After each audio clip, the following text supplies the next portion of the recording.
논평. 파업 강행 대한의사협회 결국 폐륜 일배의 온상으로 전락하는 것인가?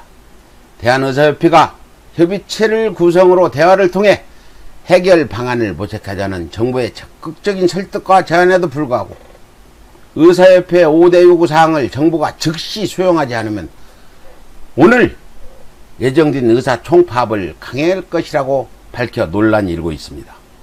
앞서 의사협회는 의대 정원 확대 계획 처리, 공공의료대학 설립 처리, 한방 처박 급여와 시범사업 처리, 비대면 진료 정책 중단 등 포스트 코로나 시대의 의료 인력 부족으로 인한 의사의 혹사를 막고 국민들의 생명을 안전하고 효과적으로 지킬 수 있는 정부의 의료 정책들을 당장 중단하지 않으면 파업을 강행할 것이라고 밝혀 국민의 생명을 담보로 의사들의 이익만 추구한다면 국민들의 강한 비판을 받을 것입니다.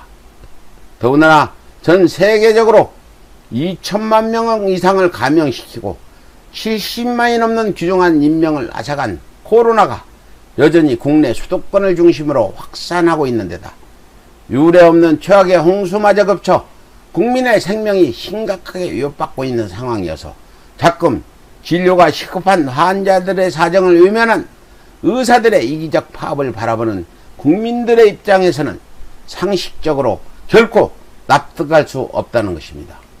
이렇듯 국민의 생명을 구해야 할 책임이 막중한 의사협회가 정부의 적극적인 설득에도 불구하고 이토록 일방적으로 정부의 정책에 반대하며 수많은 환자의 생명까지도 이어갈 수 있는 비상식적인 전면 파업을 강행하는 이유는 도대체 무엇일까요?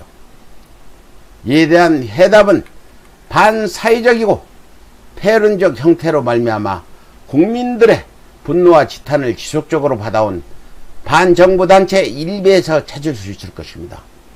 이는 자금 의사들의 비상식적인 파업을 무리하게 주도하고 있는 대한의사협회 회장 시대집이 바로 폐륜적인 일베 성향으로 활동하고 있다는 의혹을 강하게 받고 있기 때문입니다. 그런 이유로 전 세계적인 코로나 확산 초기 문재인 정부가 국경 봉쇄는 더욱 큰 감염 확산 위험을 초래할 수 있다는 감염 전문가들의 조언을 받아들여 개방적 방역 정책을 수립했음에도 불구하고 대한의협은 무조건 국경을 봉쇄하지 않으면 정부에 그 어떤 협조도 하지 않겠다고 정부를 협박까지 해가며 일방적으로 방역활동을 방해해왔던 것이었습니다.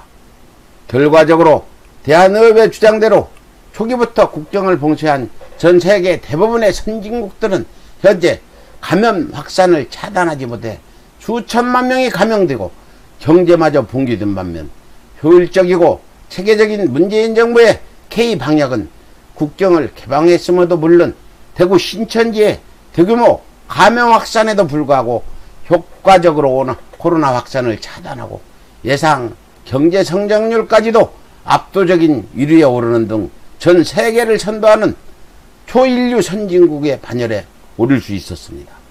이렇듯 문재인 정부가 국민의 생명과 재산을 보호하기 위해 최선의 정책들을 추진해 왔음에도 불구하고 국정농단 범죄자 박근혜 석방을 주장하며 정부 정책을 무조건 반대해왔던 일베 성향 추대집은 자신이 장악하고 있는 대한의협을 정치적으로 이용하면서 국민의 생명까지도 위협하고 있는 것입니다.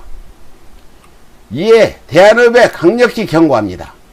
대부분의 선진국들에 비해 절대적으로 적은 의사 수를 점진적으로 늘려 의사들의 과로도 막고 국민들을 위해 의료 서비스의 질을 개선하자는 것이 왜 의사들이 그토록 반대하는 것입니까?